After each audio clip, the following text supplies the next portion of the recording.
Hi guys. My name is Ashton. Just Ash, and I'm the guy who wanted to prank a person and got in his own hole. But more on that later. A new teacher came to our school. News of her went viral in 30 minutes. My girlfriend Rachel was all over her. Hey honey, did you hear the news yet? About the new teacher? Right? You should see her. What's the big deal? God. She's death itself, scary as Mrs. Burns after her divorce. Is that your roommate? Yeah. Only she was in her 60s, so she's forgivable. This one they say is young, a little older than us, just graduated and came straight to us. Wow. Who's studying to be a teacher now? Who's who? Losers, who else? She has glasses like my great-grandfather, and her hair looks like it's frozen in a curl, and she looks like she's from the last century. Is it that bad? See for yourself. While we were chatting, Rachel took me by the hand and led me into the classroom, where I saw a gray mouse. She was all huddled up, with thick glasses on her nose, checking the magazine. When the bell rang, we sat down and she stood in front of us. We noticed that along with the old-fashioned dress she was wearing socks and shoes. It just killed my girlfriend. God, I'm going to pass out. If my dead stylist saw her, he'd probably roll over in his grave. Hey Ash. What do you think of the maid? The maid? Well, she's dressed like my maid, Grandma Rosie. Ha ha ha, yeah. What's up with the two of them? Glasses too, and even a haircut. Bad luck. God gave me everything beautiful and a face and a sense of style, but somebody else didn't get anything. Right, baby? Ray pulled her lips out in my direction, and I couldn't say no. I kissed her, and then I heard a remark about me. Rachel Greed, Teddy Murphy, and Ashton Jones. Stand up. Yes, Ms. Palm, are we in trouble? You are grounded for misconduct. You're staying after school for 60 minutes as punishment. But I can't. I have a dance class.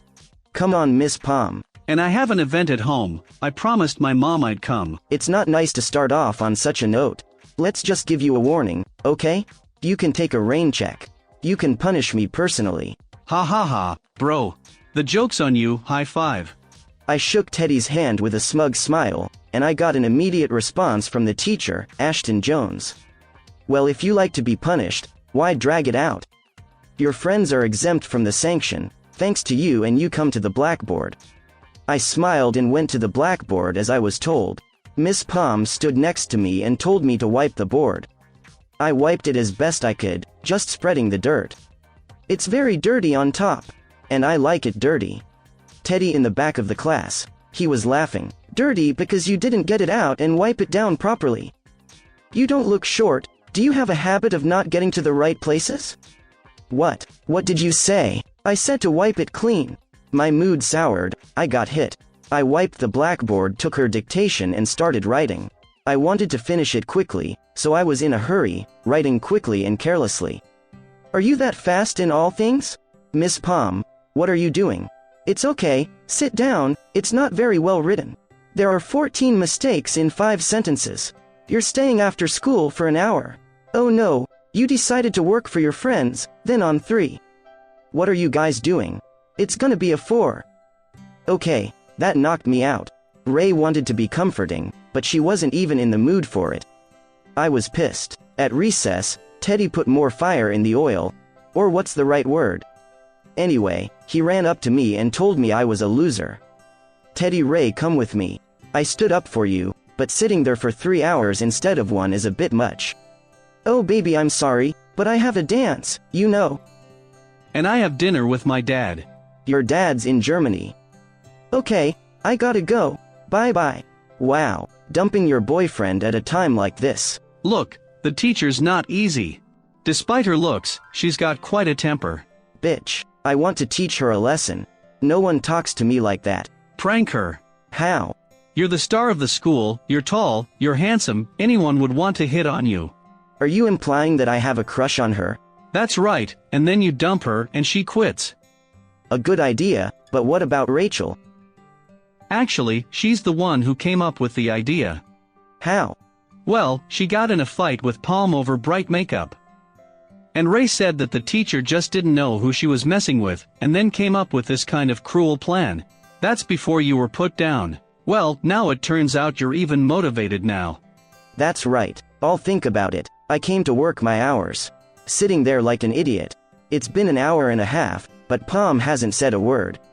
You know how to keep company. And I'm not your company, I'm your teacher and you're my student.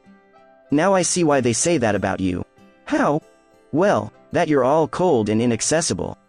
I don't care. I don't need this talk. I'm not trying to please you. I'm on a teaching mission. And that's a shame. What? Too bad, I say, that this is how our acquaintance began. Let's start first. My name is Ashton and I'm a high school student. It was more of a monologue than a dialogue. But at least I killed time. A day later Ray took off with her parents to Russia on business, and Ted was the only one supporting me. So we came up with a plan. I waited out the evening and followed Pom. She was supposedly attacked by two guys I knew from the gym, pretended to want to steal from her, and I showed up and saved her. Dan miscalculated a little bit and smashed my lip and then they got away. Pom was all freaked out and invited me over to her place to dress the wound. The cover of a magazine. She was the prettiest girl I had ever met. We had a nice dinner and I told her she looked really cool. The teacher thanked me and in answer to my question she said she couldn't dress like that at school. Why? She was impressed with what I'd done. All I did was give myself a plus sign. I accepted the thanks and left, though she offered to feed me. A day later I pretended to feel worse. Pom didn't touch me for the whole lesson. And then she took me to the hospital and they took my temperature and told me I was fine and let me go home. I arrived at her place and the door was opened for me by a completely different girl. Loose hair, light dress, shoes, she was like. So there wouldn't be a problem. What kind of problems? All kinds of. Oh, do you have a guitar? What do you play? I did. Used to sing in a rock band. No way. Was the lead singer, but I was also a lead guitarist. I always wanted to learn, but my dad thought it was no big deal. Music is important, especially if it's from the heart. Will you teach me? Well, maybe a couple of chords, because I feel bad for you for getting hurt. We started playing, it was a lot of fun. I made her laugh with unfunny jokes, and she still burst out laughing. And I couldn't help myself, I kissed her. She pulled away and asked me to leave. I didn't tell anyone about it. A couple of days later, Ray came over, but I couldn't look at her. I was interested in the other one. Pom wasn't asking me in class, she was just pretending not to notice me. I tried to forget that moment, but I couldn't. Teddy and Ray kept asking me when I was going to get revenge, and when I said no, they went behind my back and did it for me. They took a picture of her, photoshopped a big naked chest, and printed it out. The pictures were hanging all over the halls. Ms. Pom was in tears and I was furious. Ha ha ha, did you see that, bro? Pretty cool, huh? Whose idea? Me and Ray's, why? Take it off now. What? No, no way. Baby, that's ridiculous. I said take it off. It's disgusting and you're disgusting too. What's wrong with you? He's in love with her. What? I didn't say anything. I've been gone for 3 days and you're already in love with this freak? Don't say that. Or what? Are you fucking kidding me? Trade me for that ugly girl? Don't say that. Fuck you, motherfucker. Bro. Not now, Ted. Where's Miss Pom? I found her in the ladies' room. She was sitting there crying, and I tried to calm her down, but I couldn't. Then I gave her a big hug, and she thanked me for sticking up for her. And then, we kissed. That's when Ray brought the principal in. It was quite a scandal. Pom was fired, and I was suspended for a week. They made her leave town. I never saw her again. A year after graduation, I bailed on college. I stopped talking to Teddy and Ray. Well, now, I'm looking for Pom. I'm sure of it. She's waiting for me. I found out the whole truth about our nanny. Hello, everyone. My name is Nora. Not so long ago, my parents replaced my nanny. And all because the last one left. My father and mother work very hard and come home late. So they decided to hire a person who will look after me, cook, and help me do my homework. But over time, I noticed that we were missing food and some other things. I did not tell my parents about everything yet, but decided to look for more proof. And here's what I found. By the way, do not forget to like the video, subscribe to the channel, and share my story with your friends. So, last year, when the last nanny left, I encouraged my parents, said that I can cope without one because I am already 12 years old, so I can look after myself. They didn't like the idea at first, but I persuaded them not to spend the money, but to at least try it out. After much thought, my parents agreed. But it was more complicated than I'd imagined. Before, when I came home from school, a hot lunch was already waiting for me on the table. I ate quickly, had a little time to rest, and then sat down to my homework. My old nanny explained the material to me so easily and simply that what I did not understand at school took a maximum of 2 hours to complete at home. I didn't think it would be so hard without help. Now that I was on my own, I would come home and warm up my own dinner. Then while I ate, clean up after myself, do some chores around the house. Then there was no time to rest, and sometimes I didn't even get to finish my homework. I would fall asleep right at the table, and my academic performance began to suffer. Then it was decided to look for a nanny again. After a couple of weeks of searching, we found a suitable candidate. Her resume was perfect, and both my mom and I liked her. Her name was Grace. She was 47 years old, and I really liked her at first. She was so adept at doing homework, cooking for me, helping me with my lessons, and I was back to my old routine. And she also baked great goodies that my last nanny couldn't make. I was grateful for her, and that we'd found her. The first week was just perfect, but then I started noticing some oddities behind her. Once, when I came home from school earlier than usual, I came into the house and came across some packages at the entrance. There were some containers, but I didn't look at them. Immediately, Grace came out to meet me. She was very scared at the sight of me, and then I asked what the packages were for. Grace was confused and then said that she had just come from the store. She put the groceries in the refrigerator, and I saw the cheese she took out. You can't buy it in a local store because it was given to us, imported from another country. My dad loved cheese, so it was a gift for him. I didn't pay it much notice and went to change. A couple of days later, I noticed that the cheese wasn't in the refrigerator, although Dad could not eat such a huge piece so quickly. At breakfast, he once asked where his cheese was, and my nanny replied that it was all used up. Dad was upset, but not too much. The same evening, when my nanny asked to go out for 2 hours on business, I was left at home alone. I was hungry and reached into the refrigerator, opened it, and saw that it was almost empty. This doesn't usually happen with us.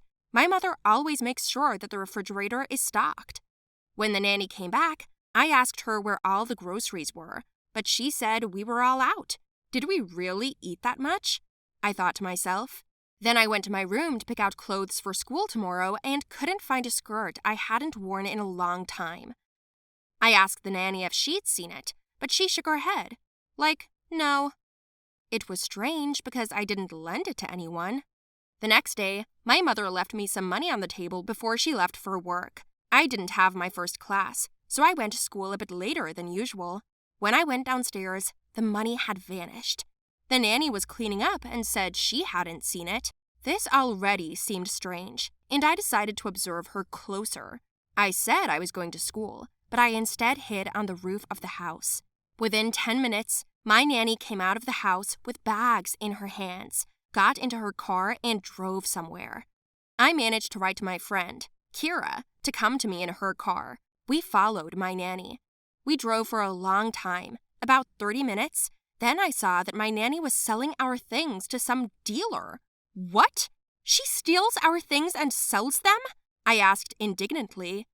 Kira covered my mouth and took a few pictures on her phone.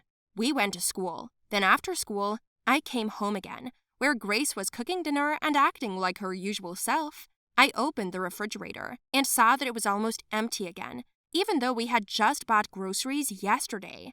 Then I rummaged in my closet and counted 5 things that were missing from there. When my nanny asked me what I was doing, I said I was cleaning. I wanted to catch her red-handed. Then I did. On the same day, Kira arrived again. I told the nanny that we would go for a walk and left the house. Grace pulled out again and headed for the next block. We followed her, and I saw her carrying some of my mom's things in bags, more groceries and some other stuff. I was so angry that when she got out of the car at someone else's house, I ran out to her and started screaming. I called her a thief and said I would turn her in to the police. Then a little girl came out of the house. "Mom, did you bring us food?" "Who is this?" she asked, looking at me. My nanny begged me. She asked me to come into the house and promised to tell me everything. It was such an old house. There were 3 children inside. The oldest was 13 years old, and then a little boy and girl. She told us that they were her children, that her husband had left her, and that she had to take food from us to feed them because she didn't have enough money. She begged me not to tell the police and promised to resign. At first, I wanted to tell my mother, but then I felt so sorry for her. Then Kira ran in. She filmed everything on her phone and then said that she should come up with an honest income. After all, this is theft at the end of the day. Grace vowed not to do it again, and we had a recording to make sure. The very next day, she quit. I asked for the things she stole from us, and then I told her that she should find another job, a better paying one. I told my mother that I had ruined my things and thrown them away. I haven't seen Grace since. Do you think I should have reported her to the police? And what would you have done in my place?